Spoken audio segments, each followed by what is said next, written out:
What's going on, everybody? Eden's Blessing here, but you can just call me Kyle. Today I have TPL Week 4, I can count, yep, this is our fourth match, against the Portsmouth Poliwraths. Poliwraths or Poliwraths? I don't remember. Maybe, go Poliwraths! It's the Poliwraths.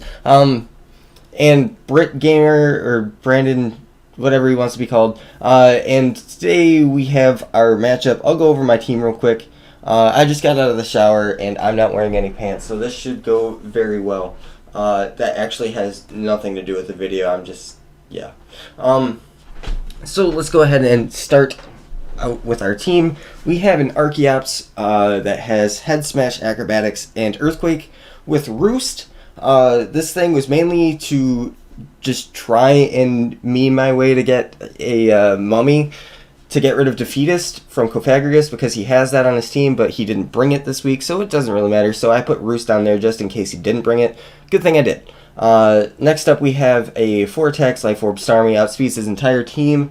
I am modest because I can afford to bring it. The highest speed thing that he can bring is a Jolly Victini, which I speed tie with, and I was willing to take that risk.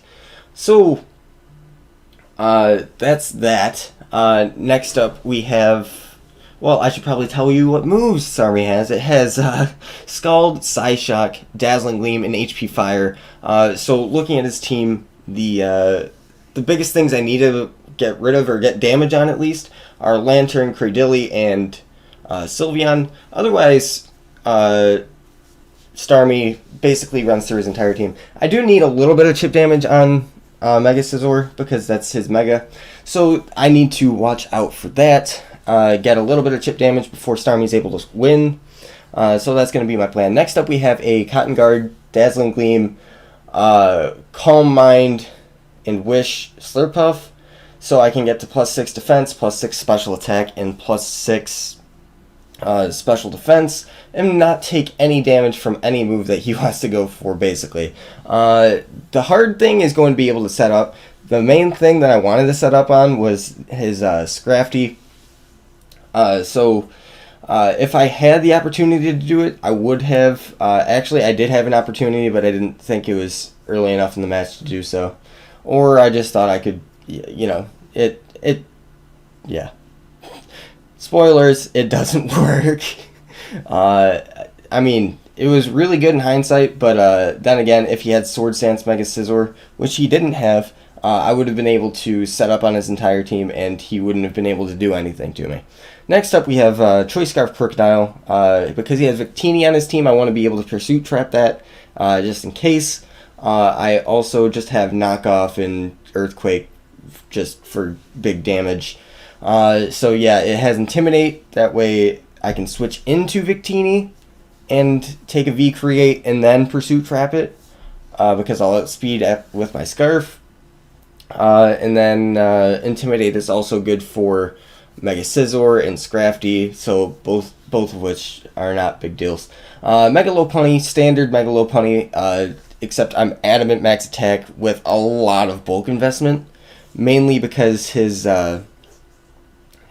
team is very, very slow, the fastest thing on his team being Victini. So I decided, you know what, let's just run very little speed, enough to outspeed a Jolly Victini, and then I should be good to go. So I'm running like 96 speed EVs, the rest in HP, and then Adamant Max Attack. So Mega Lopunny's looking like a pretty big factor against his team. And lastly, we have another Choice Scarf Mon, Choice Scarf Aggron with Head Smash, Heavy Slam, Earthquake, and Fighting move. I think it's Low Kick, because it hits his whole team really, really hard. Actually, it hits everything super effectively except for the Scizor, which just goes down to 2 Head Smashes, and also can't really do too much unless it has Fighting coverage against Aggron, because of Aggron's insanely high defense stat. So, I mean, yeah, it's a lot of damage from Aggron with Head Smash, so that's why I brought it. So yeah, let's go ahead and get right into the match. I decided to go with lead Aggron against his Cradilly, because I expected that to be his lead to get up rocks. and I had a chance to OHKO with Heavy Slam here, because I am adamant max attack Scarf. But yeah, I don't get the roll, and I take Rocky Helmet damage. He's able to get up his rocks. So that's how the first turn started. I'm actually going to go ahead and go straight into Archeops here. Possibly Bluff Defog. Also just want to kind of kill this thing. He actually goes for Ancient Power instead of Giga Drain as I roost, and I'm going to go ahead and kill this thing off with Acrobatics. Kind of a stupid play. I should have gone for the Earthquake. That way I didn't take Rocky Helmet damage, so I wouldn't be in defeatist range. But it's fine because Archeops, I mean, he has the Mega Scizor, which he can bring in right away anyway. And he has Rocks up, so I would be in defeatist range once again once I switch back in anyway. So what I'm going to do here is I'm going to go straight out into Scarf Crocodile, get the Intimidate off, and get Earthquake damage. This is big for Starmie. It's big for possibly Slurpuff if I get all the way up. So I'm going to go ahead and Earthquake this as he U-turns out. I live on 2%, which is also pretty big. I can go ahead and Earthquake the Scrafty because I know I'm going to outspeed it and get off another large chunk of damage. And that does over half. Not really what I was expecting. He also didn't have Intimidate when he switched in, so I figured he was a more offensive kind of set. So he gets a Moxie boost. And he actually turns out to be Scarf Scrafty, which kind of could have caught me off guard. That's a lot of alliteration there. Kind of could have caught me off guard. He could have gone for the Drain Punch and caught me off guard because I wouldn't have thought he would outspeed here. He actually just goes for the +1 knockoff because he is Scarf. He's locked into a knockoff, and he doesn't really have anything to take a return on his team. Everything will be 2-hit KO'd, including Mega Scizor, which will go down to return plus Fire Punch or Drain Punch or it doesn't matter because it's going to be dead. But he just sacks off his Scrafty as he goes for the knockoff. I'm able to outspeed it, and it just dies. So Lopunny, here I just decide, you know what, he's probably got either Scarf Moltres or enough bulk and Sylveon to take a return. So either one of those plays, I just want to get a lot of damage off. So what I'm going to do is I'm going to stay in and click return, get off a bunch of damage to make sure that Starmie has an easier time sweeping if it comes down to that. So I'm just going to go ahead and return as it takes 77%, which is a lot of damage, and he kills me with the Hyper Voice. So that's fine. I'm going to go straight into Aggron here, and he has no Head Smash switch-ins. So his best play here is to sack off the Sylveon, and then go into Lantern, which can kill me with the Scald no matter what. So I'm just going to go ahead and click Head Smash, as he actually switches in the only thing that can take a Head Smash. So if I hit this, it gets 2-hit KO'd. I miss. So I gotta switch out. I could have just started going straight for damage, which is probably what I should have done. I should have just gone for another Head Smash, gotten this thing down, and then gone straight into Starmie, and Starmie would have won the game. But then again, I'm stupid and didn't think about that. I just go into Archeops, and I want to try setting up a Slurpuff, potentially get a 6-0 that way, but, you know, I should have just Head Smashed. Again, I should have just Head Smashed right when it was in, and then cleaned up with Starmie. But I was also afraid of him being a Scarf Moltres at the time still. So I decided that sacking Archeops was my best play. So I'm going to go ahead and go into Slurpuff, set up a Cotton Guard to divert him from going into Mega Scizor. He's actually a Specs Moltres. So Slurpuff dies.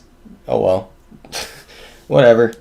So I'm going to go into Aggron, force him out into his Sylveon, since he knows I'm Scarf, and he wouldn't be able to live a Head Smash with Moltres. It probably kills like 3 Moltres. Probably 6 Moltres, actually. So Sylveon goes down to the Head Smash, and I'm actually just going to go ahead and do what I should have done the first time and go for Head Smash on the Lantern to get enough damage for Starmie. And as you can see, it does 95%. So if I hit the first one, this definitely would have been a dead lantern at that point, and I would have won 4-0. But I missed, so things happen. And now I basically have Starmie against a 11% Lantern, which will die, a 54% Mega Scissor, which will always die to HP Fire, no matter what spread he has, and then on that Scarf Moltres, which will die. So that's going to be the end of the game. Starmie's going to go ahead and clean up. And yeah, that's the same thing that happened basically week 2, except 7 more turns. So Starmie just comes in, cleans up, and wins the game. So we go ahead. Wow, can't talk. So we're going to come out on top with the 1-0 victory against Brandon. Played very well outside of probably 2 plays that I think he could have made. First one being not going for knockoff against my Crocodile because I was scarfed. And the second one was switching in his Lantern on Aggron because that could have just lost him the game right then. So, great game played by him overall. And that's going to be the match. We are going to move to 4-0 at plus 10. This is next week. We're going up against Togue, and this league he's normally the Portland Timbers, but this league he decided to change it up and go with the Arizona Carvanas because he likes them, I guess. I shouldn't say I guess because I know that he likes the Cardinals. Anyway, thank you guys so much for watching. If you enjoyed, go ahead and leave a like on this video. Go ahead and leave a comment down below. I don't care what you say, but that's gonna be the game. Thank you so much for watching, and I will see you guys